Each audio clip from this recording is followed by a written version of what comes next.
I would like to ask all the kids who are here with us today to step forward and come and join me while I speak.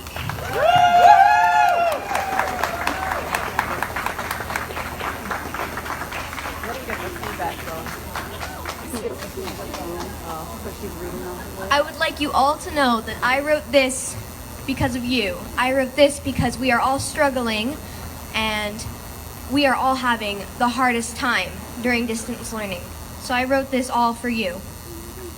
Good morning, members of the Senate. My name is Melanie, and I'm a 13-year-old girl, and I am in the 8th grade. I probably have 100 drafts of this testimony for you, but then in the middle of the night, it dawned on me that you've probably been flooded with scientific data on why schools should open, what parents are witnessing happening to their children. So I decided it was my turn to be open and honest and really help you understand what it's like to be a kid and what this shutdown is doing to us. I would like to ask you to close your eyes and take a trip with me. Think back to what it was like being a kid. Remember your friendships, class parties, music performances, sports, and clubs, spirit week and dances, field trips, lunch and recess with your buddies. Do you remember how fun it was to be a kid? Now imagine with no warning, someone taking it all away from you and placing you inside a glass box. Imagine yourself in that glass box. Your glass box is going to vary on your family. Your glass box could have a mom and dad, or just one of those. Your glass box might have a parent at home with you all the time, or it could be you all alone in your glass box by yourself. If you're lucky enough, you have a sibling to play with, but not always. You might have a phone or other ways to contact people outside your box, but you might not. Even with your glass box being filled with people, it is still the most lonely, isolated places you've ever been in your entire life.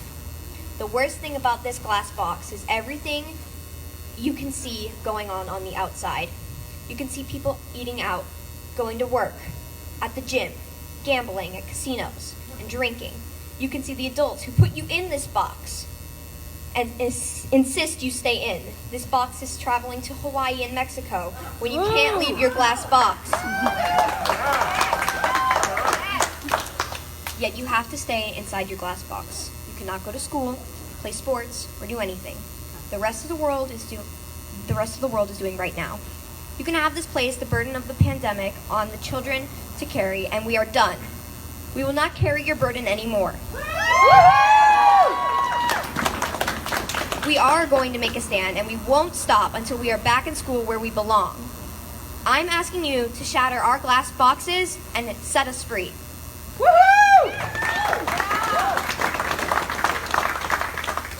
The message adults in charge are sending us is that we don't matter. Our lives are not as important as we need to stay in our glass box, even though scientists say we should be back in school. The governor said that it has been proven that keeping us in these glass boxes is causing us more harm than the virus itself. Yet you are still locking us up in this glass box. How are we supposed to trust any of you?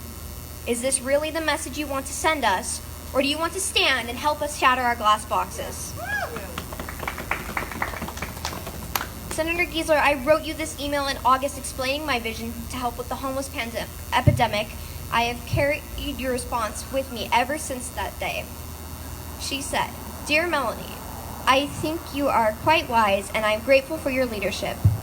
Thanks for sharing your vision with us all. Don't ever let anyone tell you that you are not old enough to make a difference. In fact, you might be the only person who can change. Don't ever give up on your voice or your vision, and don't stop asking for those meetings. Sarah."